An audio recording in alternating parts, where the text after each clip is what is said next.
Хөлзөө сайдаа энэ их хамгийн ноцтой зүйл нь за яг төрийг ойлгож байна. Эхэндээ бол эн чинь нөгөө яг хувь хүн гэхээс илүүтэйгээр шууд одоо байгууллага гэдэг утгаар явцсан шүү дээ. Тэр одоо 19 эрэг хуулийн 19.9 буюу 19 те үндэсний эв нэгдлийн эсрэг гэж айгүй ноцтой гэсэн байхгүй юу? Тэнгүүт ингээл сүр сар тас гээл яг ядж хахад нэг тэр өдөр чинь цэргийн баярын өдөр Монгол цэргийн өдөр болж исэн. 19.9 дээр хүмүүсийг үндэс угсаа хил арьсны өнгө шашны номлол үзэл бодлоор дайсагнуулах, эвдрүүлэх, салан тусгаарлахыг ухуулсан, уриалсан, ялгуурлан гадуурхсан, хүчирхийлсэн, эрхийг нь хязгаарласан, давуу байдал тогтоосон үйлдэлийг зохион байгуулсан бол 5 жилээс 12 жил хүртэл хугацаар хорих ял.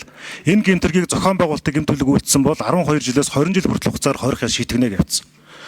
Одоо энэ 18-наас хойш өнөөдөр 24 гээд 6-7 хоногийн хугацаанд процессыг анхааралтай ажиглаж байхад энэ зүйл заалтыг анх дурдж үйл явдал болж исэн нь энэ зүйл заалт нь сарнцсан юм шиг харагдаад байна.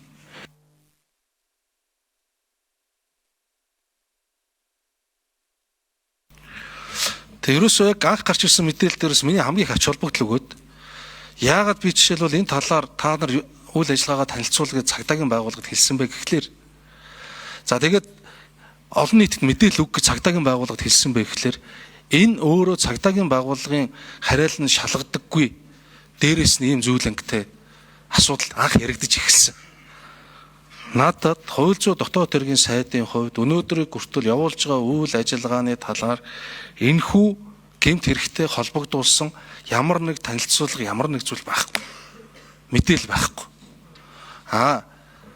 Хууль бус мөрөөдө тоглоомтой холбоотой зүйл байгаа гэдэг мэдээлэл өгсөн.